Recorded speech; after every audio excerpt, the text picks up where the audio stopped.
मान्यवर, अभी एक फैशन हो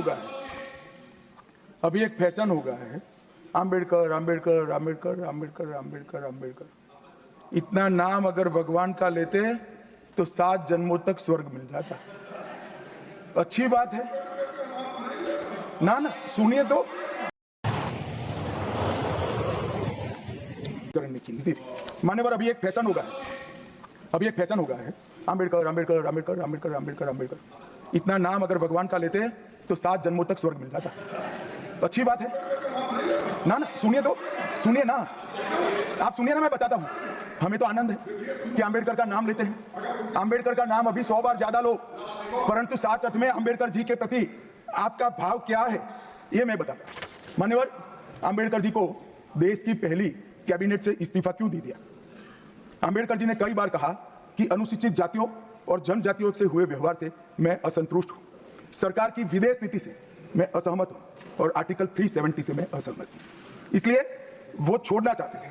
उनको आश्वासन दिया गया, आश्वासन पूरा नहीं हुआ। उन्होंने इग्नोरेंस के चलते इस्तीफा दे दिया। और एक श्री BC रॉय ने पत्र लिखा कि आंबेडकर और राजा जी जैसे 2 महानुभाव मंत्रिमंडल छोड़ेंगे तो क्या होगा। तो नेहरू जी ने उनको जवाब में लिखा है, राजा जी के जाने से तो थोड़ा बहुत नुकसान होगा, आंबेडकर के जाने से मंत्रिमंडल कमजोर नहीं होता है। मान्यवर, ये विचार जो खड़गे जी कह रहे हैं ना, क्या आपत्ति है?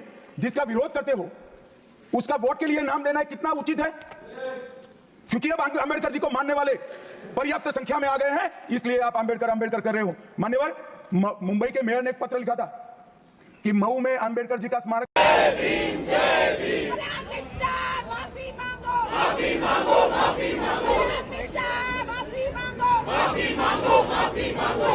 संविधान नहीं चलेगा, नहीं चलेगा, नहीं चलेगा, संविधान नहीं चलेगा, नहीं चलेगा, नहीं चलेगा, संविधान नहीं चलेगा, नहीं चलेगा, नहीं चलेगा, बाबा साहब का अवमान नहीं चलेगा, नहीं चलेगा, नहीं चलेगा। मैं उस पार्टी से आता हूं, उस संस्कृति से आता हूं जो स्वप्न में भी बाबा साहब के विचारों का या बाबा साहब के स्वयं का अपमान नहीं कर सकते। हम जानते हैं कि देश के संविधान को समावेशी बनाने में देश के पिछड़े वर्ग को, दलितों को, आदिवासियों को, गरीबों को और वंचितों को न्याय दिलाने के लिए और देश के लोकतंत्र की नींव को इतनी नीचे तक गहरी पहुंचाने में बाबा साहब का बहुत बड़ा योगदान है। पूरा देश बाबा साहब के प्रति कृतज्ञता व्यक्त करता है। कम से कम हम तो ऐसा नहीं कर सकते जिससे बाबा साहब का अपमान हो पाए। और मैं फिर से एक बार कांग्रेस के ये कुत्सित प्रयासों की घोर निंदा करता हूं।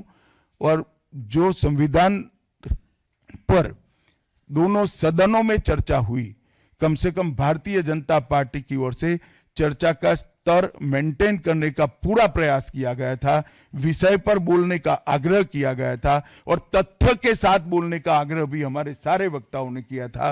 वो सारे प्रयास पर कांग्रेस ने पानी फिरा है और मैं मानता हूं कि देश की जनता इसके इस प्रयास को भी जानती है, उनकी मानसिकता को भी जानती है और उनकी कार्य संस्कृति को भी जानती है।